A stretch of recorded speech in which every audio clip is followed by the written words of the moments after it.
Remember, we're 6 weeks away from the midterm elections. We thought this would be largely about the economy, still will be. We thought it would be largely about Obamacare. Depends which state you're in. But national security, the ISIS threat, now more and more an issue in some big campaigns. Here's Scott Brown, the former Republican senator from Massachusetts. He's now running as a Republican in New Hampshire. A new ad being very tough on this issue.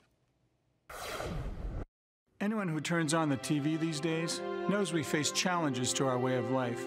Radical Islamic terrorists are threatening to cause the collapse of our country.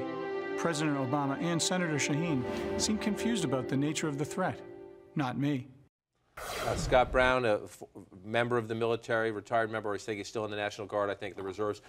Jeanne Shaheen, the Democratic incumbent, firing back. Let me read her statement in response to this ad. It's sad that Scott Brown is trying to score political points to help himself just hours after our military launched airstrikes in Syria designed to destroy ISIL.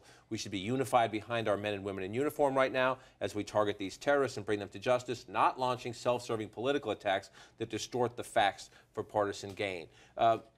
Brown's bet a lot on this strategy. He's focusing a lot on national security. He has. He's really going on it all in here, and it's a really interesting situation just because national security, at least not in like minute details, are not typically things that move the needle in elections. So it'll be interesting to see if it pays out. But this particular issue has been very interesting and very complex politically. The idea of whether or not the strategy is appropriate to authorize, whether or not a president should in fact go further, has been something that's divided members of Congress and their political opponents as we head into the election in really interesting ways that don't just strike neatly along party lines. Yeah, worth noting, before you jump in, worth noting as we watch this state by state, New Hampshire is the home state of James Foley, the American journalist who was beheaded by ISIS. And if you talk to people in both parties up there who understand the politics, they do say that there's been a ripple in that Senate race that they think based on the fact that it's so personal for them. And Republicans also say that this is effective with women voters.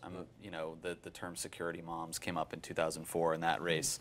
But, you know, Scott Brown is going to need that in this race against Jeanne Shaheen. He's in the hunt, actually, in this race, even though his fave-unfave ratings are upside down, which is striking. So if he can kind of cut in to Shaheen's, into that gender gap a little bit, you know, he could be in the race. And you notice, I'll just make this point, we just talked about how Hillary Clinton did not want to distance herself from the president. In Jeanne Shaheen's statement, she does not talk about at this time we should rally around the commander-in-chief and the men and women in uniform. She only mentions the men and women in uniform. Correct. President Obama's approval rating in New Hampshire is in the tank right now. I don't think that was an accidental omission. No. I think that was perhaps more deliberate.